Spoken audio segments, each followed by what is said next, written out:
Today I'm going to do something a bit different. I'm going to do a topic. And the topic is why boredom can be more dangerous than failure. And what I want to do with this is I want to go for both sides of that argument. And I think first of all, I want to talk about why boredom probably is okay. And I think I like that side because it's almost being happy with what you've got. Being satisfied. A lot of the time, satisfaction can be seen as boredom. Someone who does the same thing every day, a little routine, doesn't really step out into the world and adventure into it. People would see that as boring. But it can also be someone who's just happy in the life that they've got and content and don't need much. I know I can see that on other people as, oh, that's a boring life. And the other side of the coin is the adventure. Stepping out of your comfort zone and really pushing yourself. Really trying things that make you feel uncomfortable, that are unusual to you, that take time and effort to get, like actual adventures. Going on holiday, going traveling. And I lean to, when I put it in them terms, I lean towards less of a boring life, to travel and adventure rather than to sit in one place and be content with the things around you. Now, my issue is, whenever I do go traveling, I miss home. And whenever I'm home, I miss traveling. And that can be a dangerous little place to be because you never fully enjoy where you are in this current moment. And if anyone else does that, you've got to work hard on being in the moment that you're in. And I think for me, knowing that I will get back out there and travel or, go to different countries, now's just the time to be home, to be in your comfortable environment. And I think ultimately that phrase at the start, I think it's like with everything in life, there's a balance. There's a balance because you can't just be go, go, go all the time. And you also can't just sit back in your little cave, your little hole and be happy with what's going on. Because I wonder about the life that's lived when you don't step out your comfort zone. When at the end of your life, you might have regrets that you didn't do more. I wonder if you ever do have regrets that you did too much. I guess some people do. Some people have that thought of, I should have rested more, I should have relaxed more, I should have spent more time with the family and friends and all that. And that's why I think it's important that there is a balance with a lot of things in life.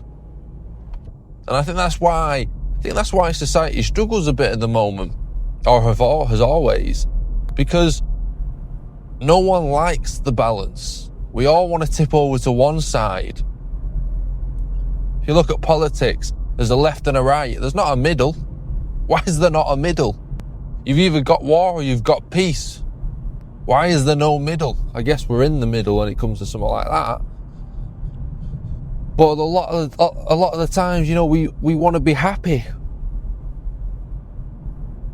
And we don't want to be sad. Again, why is there not just a middle where you experience both? And what pops into my mind is the Buddhist way of flatlining, staying on a steady one line. And maybe that's your balance. But then my argument against that is sometimes it's good to have a spike and a low. The higher the spike, the lower the low, and the deeper you sort of feel about life, if that makes sense. Rather than this steady. So like I said, I think it's a balance between dipping into both sides.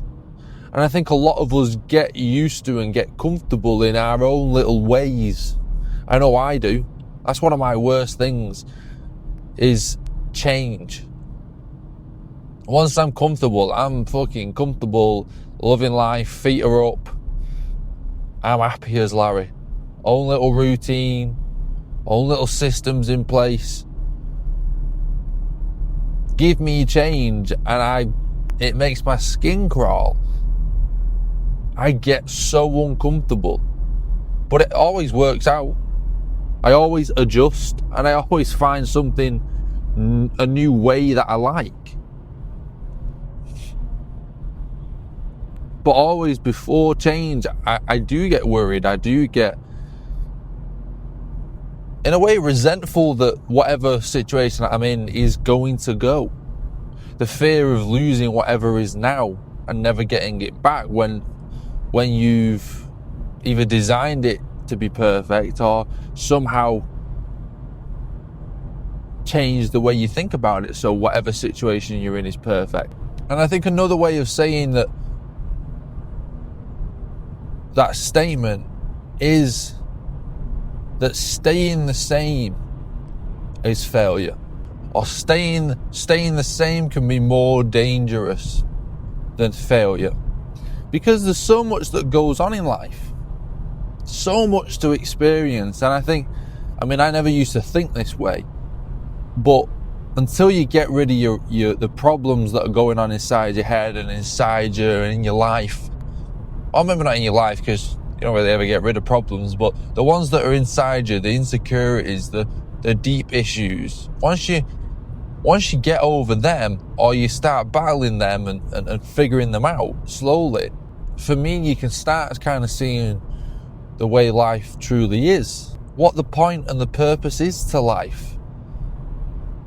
And a lot of what I think is to experience, to step out your comfort zone, to do things that you don't want to do, and have a balance of things that you do want to do and don't want to do. But for instance, my brother we're opposite in that way. I think he likes to be comfortable. People would see his life and see boredom, but I see happiness and peace in a way. That statement of boredom is more dangerous than failure does apply to some people and doesn't apply to some people. And I don't think I think the people that know the answer to a statement like that are people who have lived their life and are at the end of the life, and they say, I imagine they'll say, it doesn't fucking matter either way. You live your life how you want to live your life. I think that's also important with any statement that's made. Sure, it might progress you, it might better you, might improve your situation, but I think at the end of the day, sometimes it is about living a life that you want, that pleases you. Whether that's you have 6 months of boredom and 6 months of adventure, or 12 months of adventure, and you never step out your little bubble and comfort zone and cave. Maybe that's what you wanted out of this life. And that's what I try and look and say and see in life is, what do you want to get out of this? What do you want to get out of this experience this time around? I mean, I'm a believer that you have multiple lives. And it's this time around, what do you want to get done? What do you want to learn? What do you want to experience? And I think that belief that you get multiple lives helps you relate to other people, helps you connect to other people, and for me, helps me worry less about having to do everything. Sometimes I say to myself, maybe this what you want isn't for your life this time. And maybe you've done it in a past life that you obviously don't remember. There's a little bit of comfort in that. So when it comes to choosing what life you want, what feels natural, what feels like the way. I think that helps me when it's making a decision with anything. What's the instinct?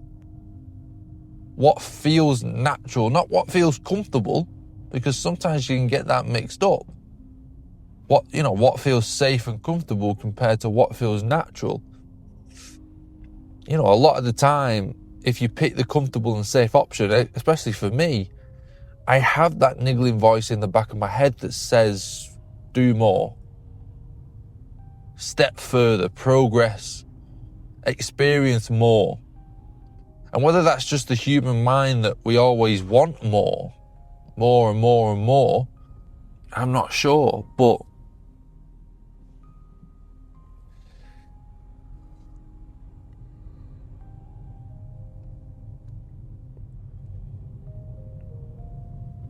a lot of the things that go on in my life, it is kind of about your instinct and what feels natural to you. And not just this natural feeling in the moment, this instant thing.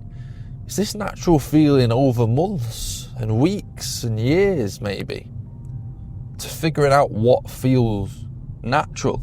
And I think a little bit of why I agree with the statement that boredom is as dangerous as failure is because a lot of people see failure as a negative, that you shouldn't fail. And I think if you fail enough and you get past failing, you realize the positive that it gives you, the growth that you get. Sometimes you have to fucking fail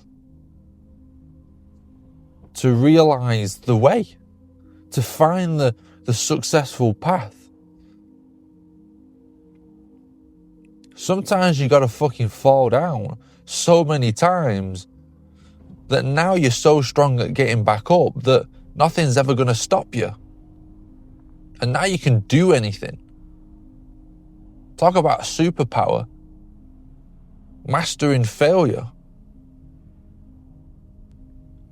That uncomfortable feeling that hits your ego that you are nothing, that you are not good enough, that you are stupid, that you're not talented.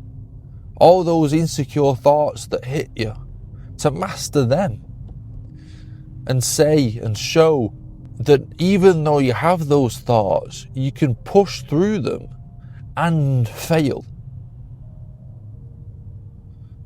A lot of the times we don't want to figure things out. We want things given to us. And it's harsh in some situations to let people fail. But once you've failed enough and you see the positive, it's not so cruel. Sure, you can give people helping hands, don't get me wrong. When you're watching people fail, you can be there with them. But then for them to figure things out, a lot of the times, to learn things in life, to not make the same mistakes again, you have to suffer. You have to make mistakes and realize the pain. The pain is a teacher in life. Is one way of teaching. Again, there needs to be a balance of different ways of teaching. But you learn lessons when you fail and you push through that adversity. Because when you get on the other side of whatever the struggle was, you look back and you see the point, you see the purpose of it, you see the growth. But a lot of the time, we don't realize how much we've grown from the negative experiences that we've had, from the failures that we've had. You know, as a kid, I wanted to be a professional footballer, like fucking everyone who plays football. And I was nowhere near. I failed miserably. And I look back at that kid and I know what he could have done differently. And I can apply that to anywhere in my life. And it makes me think sometimes, I wonder if getting your dream isn't always the best thing for you. Sometimes I think the best people to achieve the dreams are the ones that failed at the first dream. Because they can then really appreciate when they do get the dream. They can really work hard for when they do find their purpose again. And that's why I don't think failure is a bad thing. It's a tough one, because there are people out there that have learnt the lesson that you're trying to learn, that have figured out the things you're trying to figure out.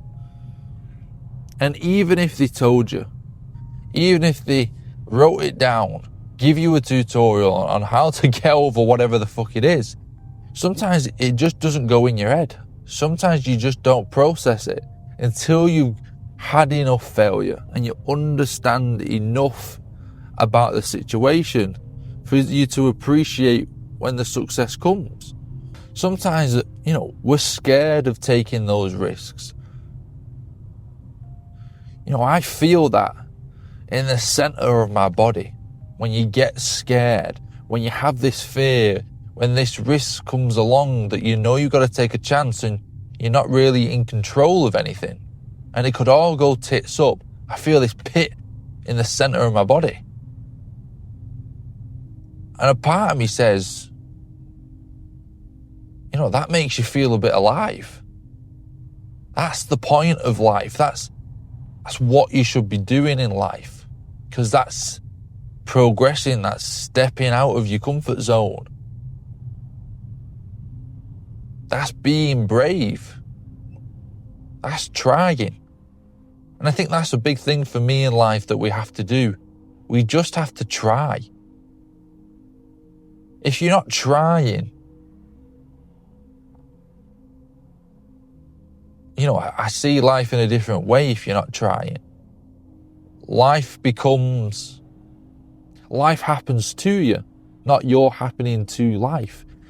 When you're trying, you're happening to life. And life doesn't feel against you. There isn't this why me.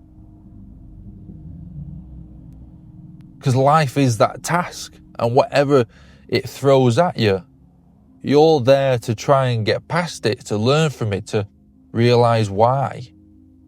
Whereas if life's happening to you, you're being thrown about and you don't understand what the fuck's happening. Why me? Why do all the bad things happen to me? People say. Why not you? That should be the question.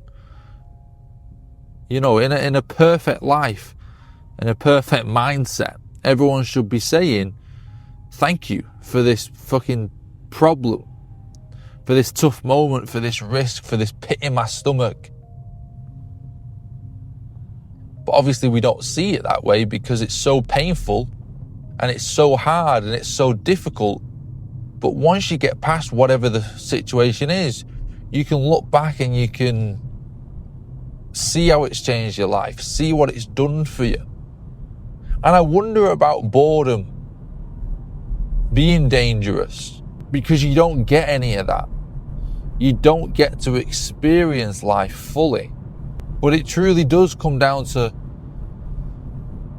there is no wrong way to live life, I don't think. Every action that you do teaches a lesson to someone else, represents something. We all have a part to play in society that creates norms, creates standards, creates morals. Each of our own individual behavior grouped together creates norms, creates standards, creates the ways of life, what's right and what's wrong. So I don't think there is a way to live life.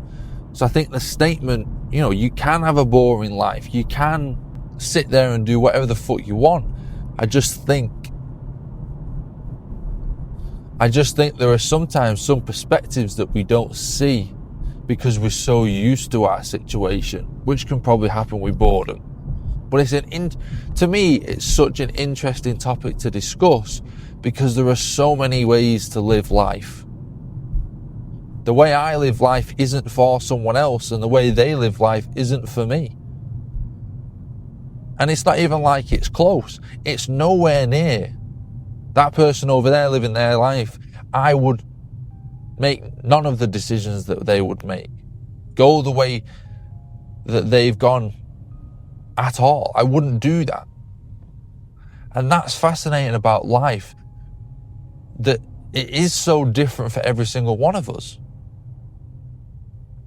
Because also, a boring life for me might not be a boring life for you. So it is a tricky statement. And I think the last thing I would say about this is just don't be scared to live the life that you want to live. And don't be scared to be the person that you want to be.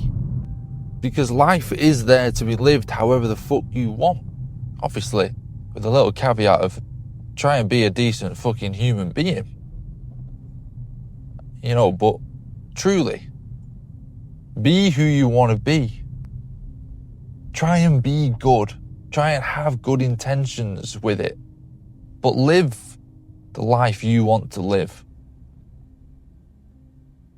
But yeah, peace.